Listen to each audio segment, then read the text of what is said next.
2 bilik je udah terojong kolam terus. Oh, view memang cantik.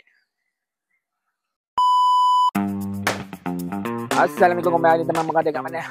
Kau tengok belakang ni. Oh, teman berada dekat Lembah Lenggong. Memang cukup cantik kau dekat Lenggong ni kan. Lenggong ni terkenal dengan estetik ya. Kecantikan semula jadi.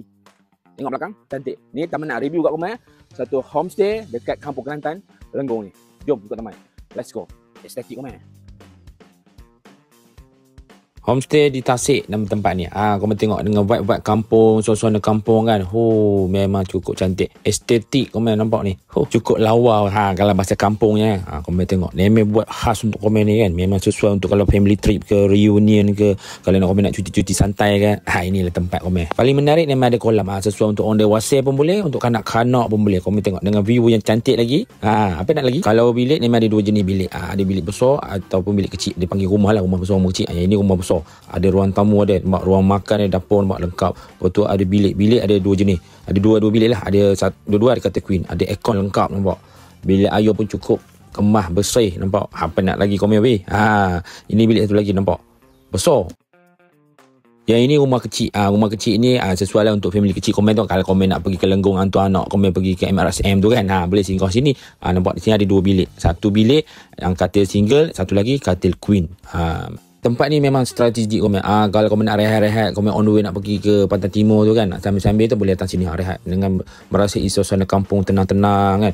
Lengkap semua barang kat sini. Jangan risau lah. Kau nak BBQ pun boleh. BBQ ni nampak lengkap ni. Tempat ada makan, ada tempat kitchen ada. Dalam bilik tadi pun kau tengok lengkap semua. Aircon, pemanas air, cerik, peti sejuk semua ada lengkap kan. Ini pun sama nampak dan disediakan lengkap. Homestay ni kalau kau nak tahu, dia memang betul-betul terletak dekat highway, jalan utama nak daripada Kuala Kangsar nak pergi Great kan. Memang strategik kan. Senang sangat akses. 3 ke 5 minit saja kau sudah sampai tempat-tempat menarik di sekitar Lenggong ni. Kau tahu. Dia dekat kadang-kadang bagi Tasik Raban 3 minit je. Kau nak pergi Latar ke Kabul 10 minit je. Itu Rojun tu memang cukup popular lah. Lepas tu kau nak makan, cari makanan-makanan tempatan kan. 5 minit lah warung warung teringat ke, warung restoran Raban ke. Memang syok weh sini. Pendek kata kau boleh lah pergi ke mana-mana. Kau nak pergi museum tu kan, jejak sejarah kan. 10 minit je daripada sini. Memang tempat cukup strategik sini. Parking jangan risau lah. Parking cukup luas lah kat sini. Macam mana kau cantik kan? Menarik kau memang debam. Memang cukup tenang, nyaman dengan vibe-vibe kampung ni. Dekat mana lagi?